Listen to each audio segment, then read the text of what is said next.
मनोहर study classes में आपका स्वागत है। चलिए पढ़ते हैं। Board mass and average. Board mass का मतलब होता है सरलीकरण करना है और एवरेज मतलब औसत। क्या होता है? औसत। तो सबसे पहले हम बोर्ड मास करेंगे।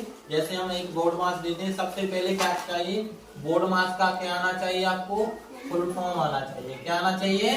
फुल फॉर्म आना चाहिए। जैसे यहाँ पे देखिए, बी से क्या होता है? ब्रैकेट। क्या होता है? ब्रैकेट। सबसे पहले हमें ब्रैकेट को सॉल्व करना है। ओ का मतलब होता है ऑफ। ऑफ का मतलब होता है जैसे किसी बोर्ड मास में का वाला शब्द दिखाई दिया तो हम उसको सॉल्व करते हैं। डी का मतलब होता है डिवाइड। डिवाइड का मतलब क्या होता है? भाग। एम का मतलब होता है मल्टीप्लाई। मल्टीप्लाई का मतलब होता है गुणा। ए का मतलब होता है ऐड। ऐड में से होता है अपना जोड़। और सब्ट्रैक्ट एस से होता है सब्ट्रैक्ट। सब्ट्रैक्ट का मतलब होता है घटाना। तो ये होता है बोर्ड मास का फुल फॉर्म। इसी चीज का हमको क्या करना पड़ता है? प्रयोग करना पड़ता है। किसके अंदर? बोर्ड मास के अंदर। जैसे हम एक बोर्ड मास देते हैं, सबसे पहले जैसे दिया यहाँ 2 + 3 - 2 बड़ा कोष्टक, इसके बाद छोटा कोष्टक 14 + 2 डिवाइड 2 कोष्टक बंद बड़ा कोष्टक -6 मल्टीप्लाई 2।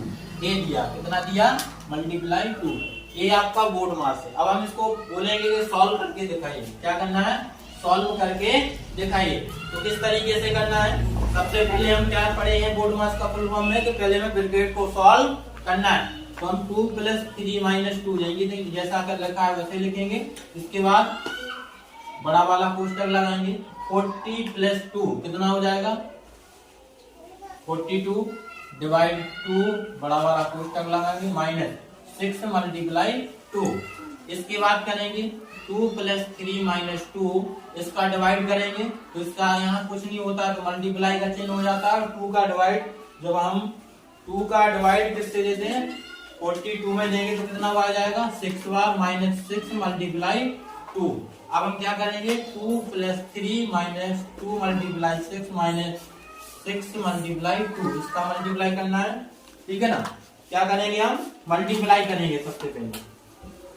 अब इसके बाद फुल फॉर्म क्या बोलता है बोर्ड मास के बाद में? कि जो हमारा पहले हम क्या करेंगे? 3 और 2 को जोड़ेंगे तो 5 -6 और 2 का मल्टीप्लाई करेंगे 12 -6 और 2 का करेंगे तो 12। अब हमारा क्या करना है?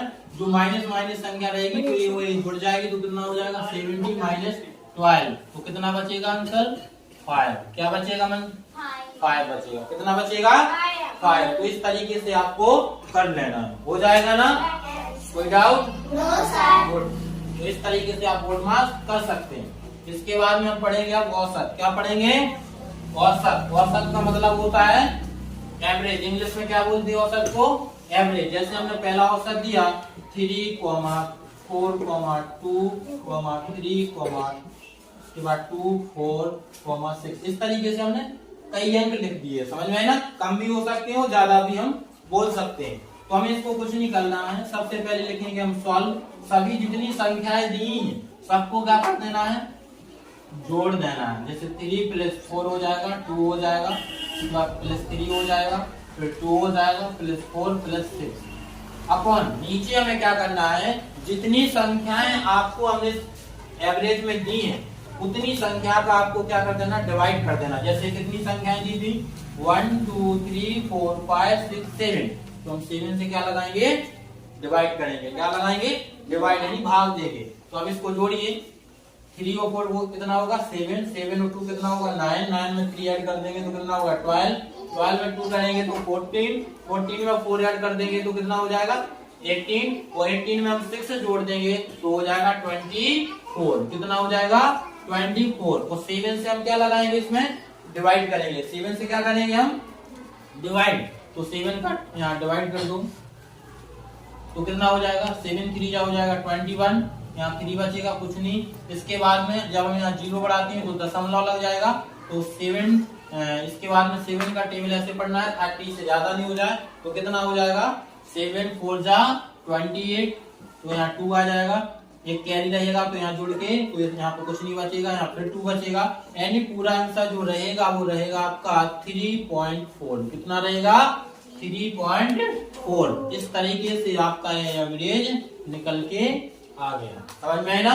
और भी भाग जा रहा है लेकिन दशमलव के बाद में एक या दो संख्या हमें लिखना पड़ता है। ठीक है, तो कोई दिक्कत हुई ना इसमें समझने में? कोई दिक्कत ना है तो हो जाएगा ना? गुड, तो ये आप नोट कर लीजिए। ठीक है।